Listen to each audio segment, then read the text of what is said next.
Welcome to ఏనా studios. మొన్న శనివారం రోజు మన నిర్మలా సీతారామన్ బడ్జెట్ ని ప్రకటించిన సంగతి అందరికీ తెలిసిందే.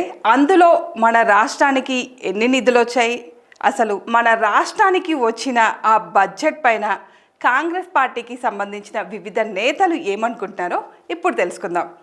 షబ్బీర్ అలీ గారు ప్రభుత్వ సలహాదారుడు బీజేపీ ఎంపీలకు సిగ్గులేదు చెప్పడానికి డ్రీమ్ బడ్జెట్ అని అంటున్నారు. మరి మెట్టు సాయి గారు ఫిషరీస్ చైర్మన్, తెలంగాణ మంత్రులు, కేంద్ర మంత్రులు కిషన్ రెడ్డి, బండి సంజయ్లు వెంటనే రాజీనామా చేయాలని ఈయన గారు అంటున్నారు. మరి కుమారస్వామి ఎక్స్ ఎంపీటీసీ నందిగామ, ఈ బడ్జెట్ బీహార్ దేశ బడ్జెట్ లాగా ఉంది. అంటే బడ్జెట్లో ఎక్కువ నిధులను బీహార్కే కేటాయించారు, అందుకని ఈ బడ్జెట్ కేవలం బీహార్ దేశానికి బడ్జెట్ లాగా ఉందని ఆయన చెప్తున్నారు.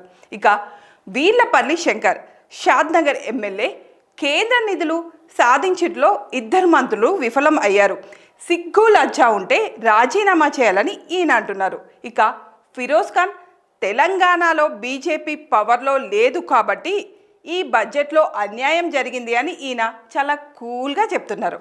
ఇక అనిల్ యాదవ్ రాజ్యసభ సభ్యుడు, ఈ అనిల్ యాదవ్ బీజేపీ 8 మంది నిద్రపోతున్నారా అని ఈయన గారు అంటున్నాడు. ఈ బడ్జెట్ చూసి సిగ్గు ఉండాలి అని కూడా అంటున్నారు.